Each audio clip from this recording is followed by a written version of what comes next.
حضرت سہل ابن سعد الساعدی رضی اللہ تعالی عنہ ارشاد فرماتے ہیں کہ ایک مرتبہ ہم حضرت صلی اللہ علیہ وآلہ وسلم کی خدمت میں بیٹھے ہوئے تھے کہ حضرت صلی اللہ علیہ وآلہ وسلم کی خدمت بابرکت میں ایک شخص نے چادر ہدیتاً پیش کی اور حضرت صلی اللہ علیہ وآلہ وسلم کو بہت پسند آئی وہ، اور حضرت صلی اللہ علیہ وسلم کی خدمت میں یہ چادر ایسے موقع پر آئی کہ آپ اس وقت کپڑوں کے محتاج تھے۔ کیا کہا میں نے؟ حضرت صلی اللہ علیہ وسلم اس وقت کپڑوں کے محتاج تھے۔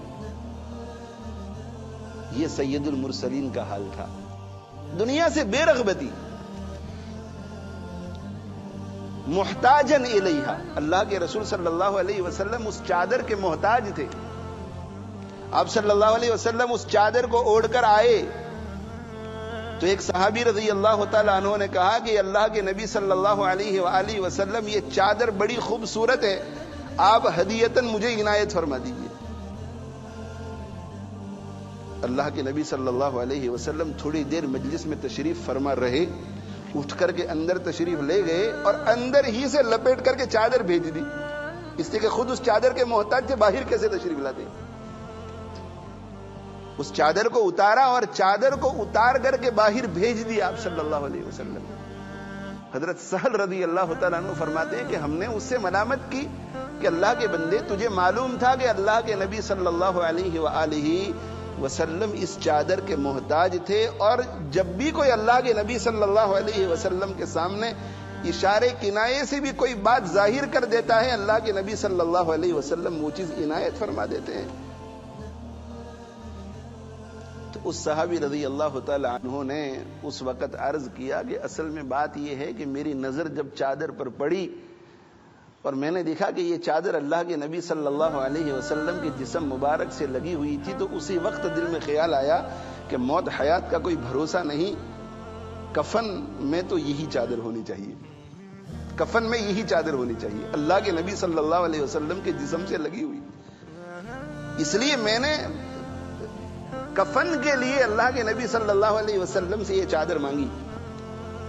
حضرت سہل رضی اللہ تعالیٰ عنہ فرماتے ہیں کہ وہ چادر اس صحابی نے حفاظت سے رکھی اور اسی میں اس کی تکفین ہوئی۔ اللہ کے نبی صلی اللہ علیہ وسلم کو ایک مرتبہ کچھ دیہاتیوں نے مجبور کیا اور کہا کہ آپ ہمیں کچھ دیجئے، آپ ہمیں کچھ دیجئے، آپ ہمیں کچھ دیجئے۔ اب کچھ تھا نہیں، دیتے کیا؟ تو اللہ کے نبی صلی اللہ علیہ وآلہ وسلم نے ارشاد فرمایا کہ بھائی دیکھو، اس وقت ہم دو پہاڑوں کے درمیان ایک وادی میں کھڑے ہیں، اگر یہ پوری وادی بکریوں سے، گایوں سے، اونٹوں سے، جانوروں سے بھری ہوئی ہوتی تو میں وہ ساری بکریاں، سارے اونٹ، ساری گائیں تم کو دے دیتا، ان میں سے ایک بھی نہ چھوڑتا، مگر میرے پاس کچھ ہے ہی نہیں، میں تمہیں کیا دوں؟ اور یہ صرف کہنے کی بات نہیں تھی، کہنے کی بات نہیں۔ غزوہ حنین کے موقع پر 6000 قیدی، 6000 غلام اور باندیاں، 6000 قیدی آپ صلی اللہ علیہ وسلم کے ہاتھ میں آئے، اور 24000 اونٹ، 6000 قیدی، 6000 slaves، اور 24,000 اونٹ، کیملز، اور 40,000 بکریاں، 40,000 بکریاں، اور 4000 اوقیہ چاندی، سلور۔ یہ فورچون ہے، فورچون اس زمانے کے اعتبار سے۔ مگر اللہ کے نبی صلی اللہ علیہ وآلہ وسلم جب غزوہ حنین کے میدان سے اٹھے ہیں تو اس میں سے ایک چیز بھی آپ کے پاس باقی نہیں رہی تھی۔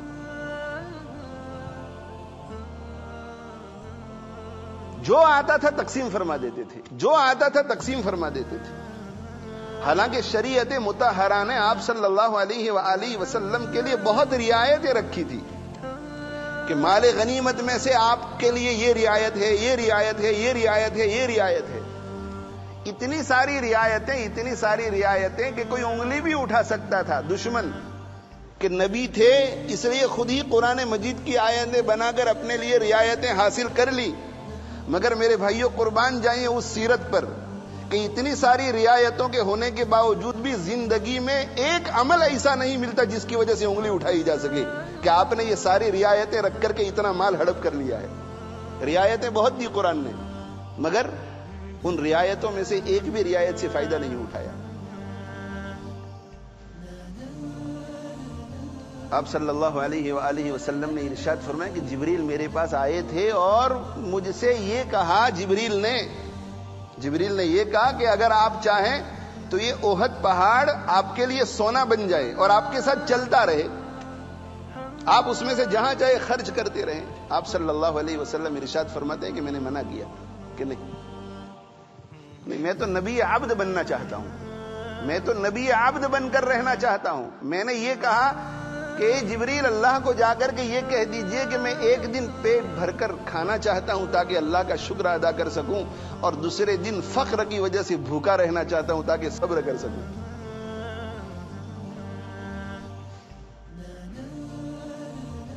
آتا تھا تقسیم کر دیتے تھے، آتا تھا تقسیم کر دیتے تھے.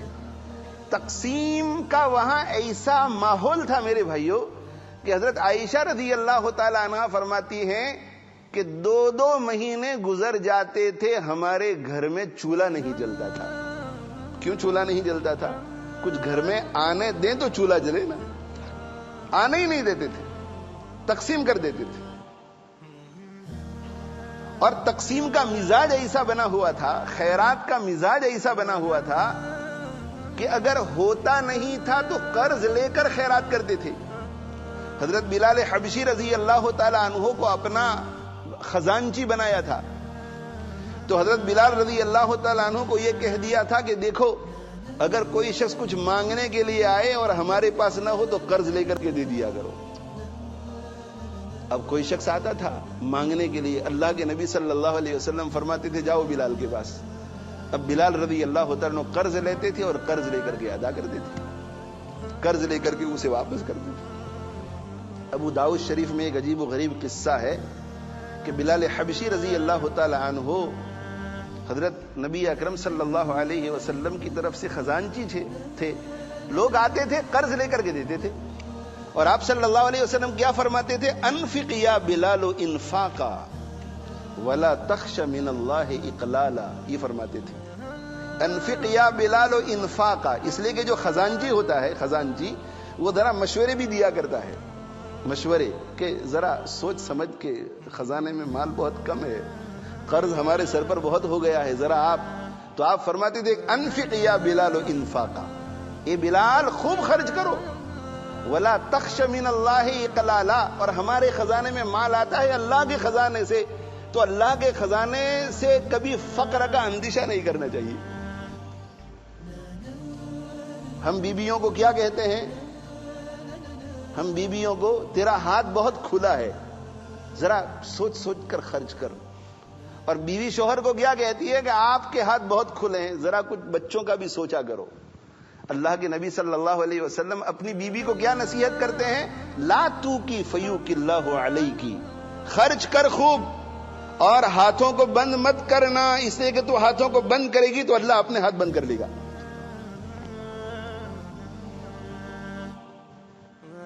اپنے خزانے کو بند مت کرنا. لا توعی فیوعی اللہ علیکی، اپنے خزانے کو بند مت کرنا، اگر تو خزانے کو بند کرے گی تو اللہ اپنا خزانہ بند کر دے گا. اسی لیے حضرت عائشہ رضی اللہ تعالیٰ عنہ بہت خرچ کرتی تھی، بہت خرچ کرتی تھی، بہت خرچ کرتی تھی. کتنا خرچ کرتی تھی؟ کتنا خرچ کرتی تھی؟ ان کے حالات میں میری نظر سے ایک بات گزری کہ ایک مرتبہ ایک ہی گو میں اس زمانے کے 180,000 خرچ کیے، 1,80,000 یوں ہی خرچ کر دیے. خیرات اتنا کرتی تھی کہ خیال بھی نہیں رہتا تھا کہ آج میرا روزہ ہے اور گھر میں کھانے کے لیے کچھ نہیں ہے.